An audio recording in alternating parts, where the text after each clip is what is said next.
And we have been hearing rumors for the last 20 years, 30 years, is this issue of the toxic waste disposal in the arid north. We need proper investigations. It cannot continue to be just rumors. We cannot be getting fragments of information, as we've seen the last of which came from Honorable Jirongo. And this should not go on. It's not only during the rain season that we get troubles because of roads, as people from the northern part of the country. Even on issues, it touches on issues of security. Northeastern MPs are once again crying to the national government over what they term as neglect and underdevelopment in their counties. Before you get to Garissa, the main road that was cut off in the last rainy season is again cut off. Last night, a whole bus was swept, and it's by the grace of God that those who were in were saved this morning. So this story of always lamenting on our part is saddening us and saddening any Kenyan who wants integration in this country, who wants functional interaction in this country, progressing and prospering. It's unfortunate that we are to repeat this story every now and then. And it looks like the country is so wide and so big that we can afford to probably even give out certain parts because we cannot attend to it. We cannot give service to it. It's like an appendage that is not necessary to have it. And this should not go on. It's not only during the rain season that we get troubles because of roads, as people from the northern part of the country. Even on issues, it touches on issues of security. Because IEDs, which are planted by criminals across the border, usually utilize roads which are not tarmacked. Because those roads are not tarmacked, most of our soldiers, most of the buses flying there are all blown by those trucks. But if the tarmacking is done, even issues of insecurity is going to be lessened. So this issue has come up severally, and it's becoming shame to the whole country. And we do not want to come here every now and then and lament about it. So we are here to expose the challenges, the particular challenges faced by this region because of unattended road infrastructure. Children or students who have closed school are stranded in the middle of the whole region. Goods are not going, medical supplies are not going there. And this is repeated season after season until it's becoming a song. 60 years is a shame. And I hope and pray that during this term of this government, this will be done. I know a promise has been done, and some sections were given to a number of contractors, though they are yet to begin. I hope the whole stretch, the whole hog will be done this season.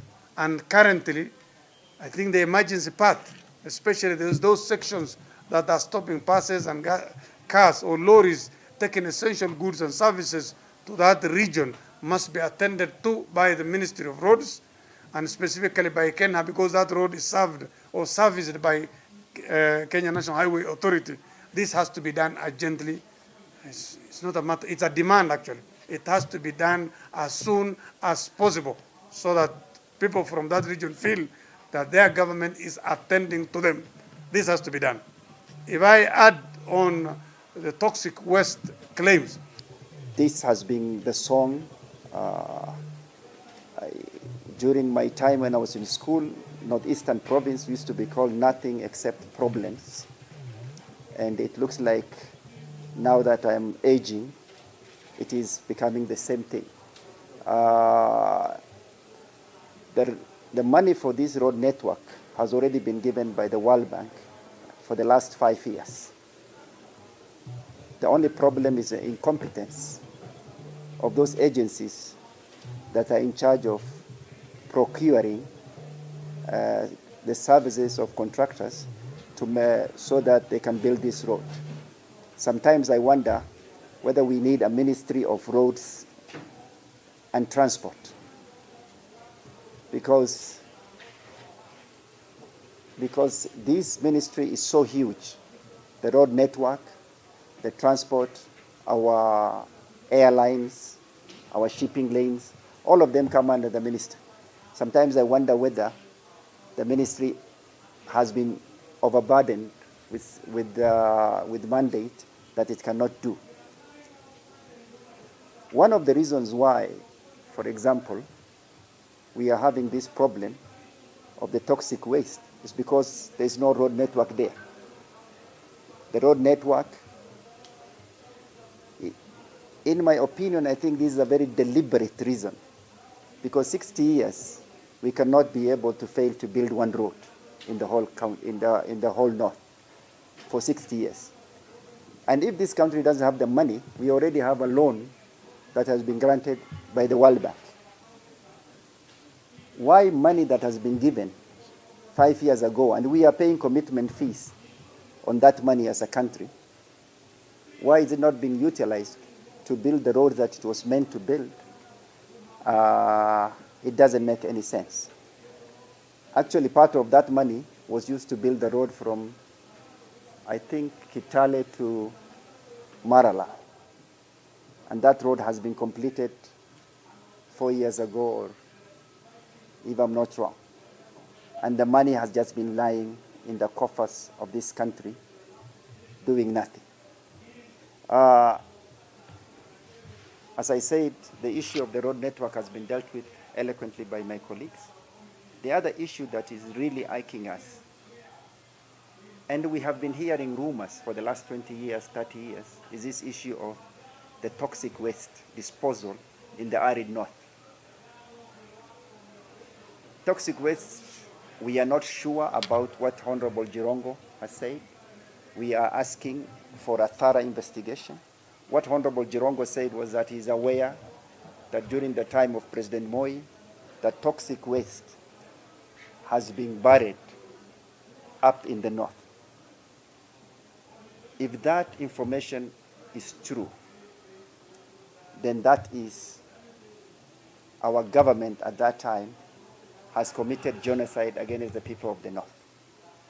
But since we don't know the veracity of the statements by Honorable Jirongo, we as leaders from the area are asking for a thorough investigation.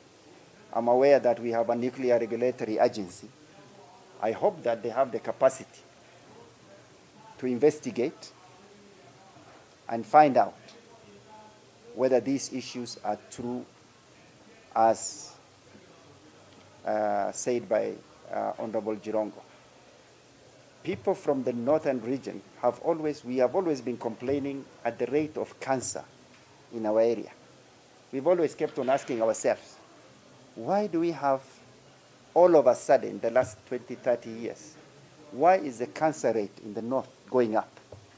But since we are laymen and we do not have the answers to those questions, maybe, and I will repeat the word maybe, this is one of the reasons why we have such a high prevalence of cancer in the region.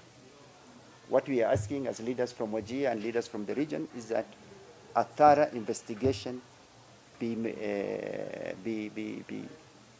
organized, and we find whether the veracity or the lack of thereof of the statements of the Honorable Jirongo. And I will ask that Honorable Jirongo should be asked to present himself to the DCI, and he should make a statement, because what he is alleging is actually a crime. It is even more than an organized crime. It is a crime by the highest officers of this country against the very people those officers represent. So we demand for, and we will insist that a thorough investigation be made, and we find out whether it is true that toxic waste has been dumped and buried in the north. We would urge also Honorable Jirongo to add more light on, to shed more light on the details of that conversation he says ensued between him and former President, the late Daniel Arap Moi. What Jirongo alleged in that interview, that recent interview, is something that has been going, it's part of the rumor mills, if I can say, and the claims and counterclaims we've kept hearing as we grew up in northeastern Kenya, over the years about the existence of nuclear or toxic waste buried in the midst of our region. Places that we've had before include parts of Garissa, particularly the northern part of Garissa, west of Wajir, south of Wajir, all these places. And there are people who swear that they will be able to pinpoint some of these dumping grounds, that they could identify some of these dumping grounds. We are calling for a fully fledged investigation into these allegations. It's time to put this very, very crucial issue, something that is very important to the health and existence of the people of that region who are no less Kenyans. We have seen an epidemic of cancer over the years, something the people of the region say was triggered by the burying of this toxic waste in the region. We need proper investigations. It cannot continue to be just rumors. We cannot be getting fragments of information, as we've seen, the last of which came from Honorable Jirongo.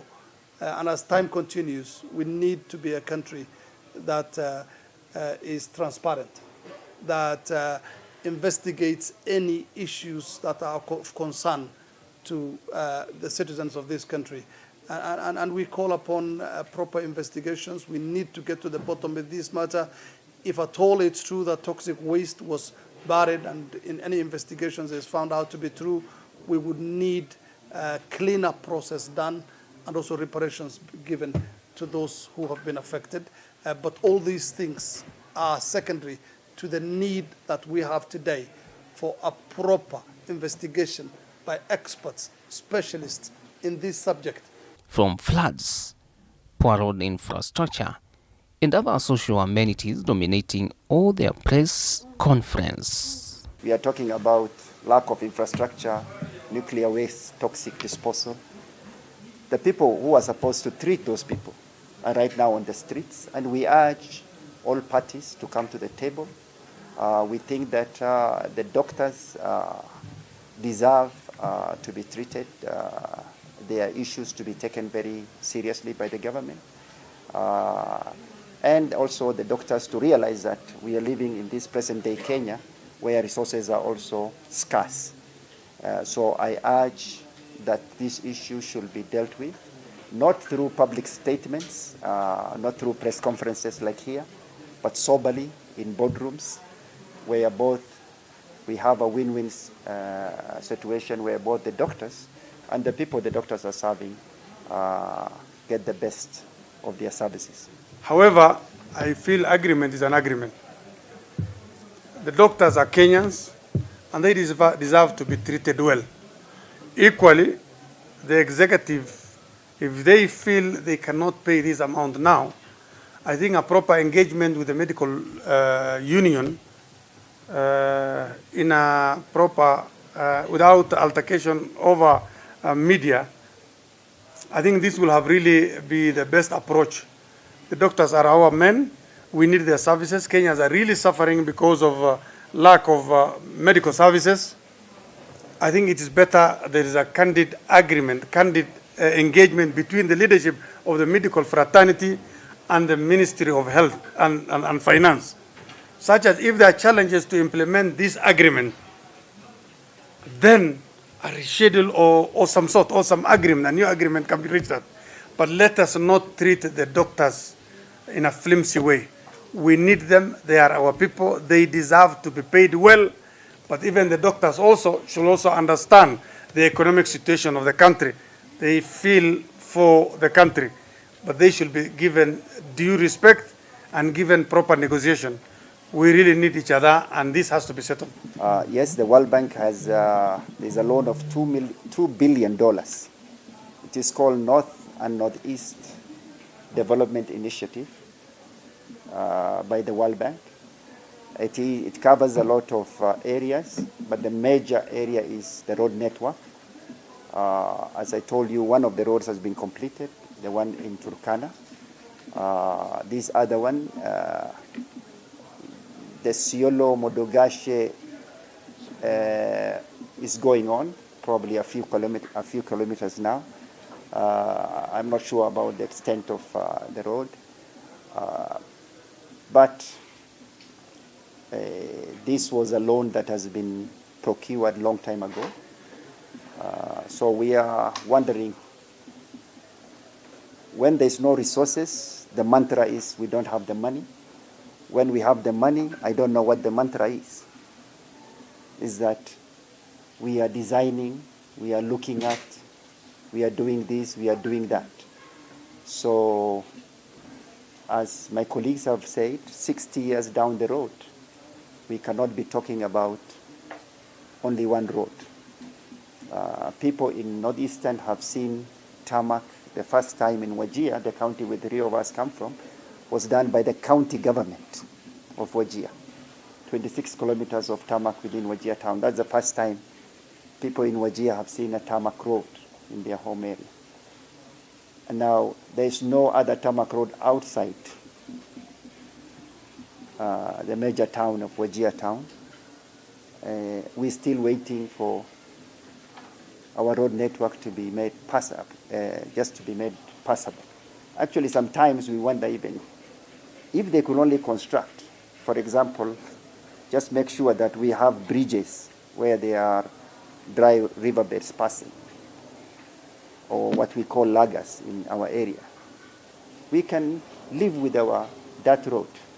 But even putting a bridge or a culvert in an area where one is very much aware that if rain comes, it will be flooded. A culvert, a small bridge. You don't have to wait for a road of 700 kilometers. These are the things that we have been talking about, and we keep, unfortunately, lamenting. And sometimes one wonders. I used to hear people in the coast saying, Pwani sio Kenya, but I think the reality is we feel that our area, northern Kenya, sio Kenya. Thank you.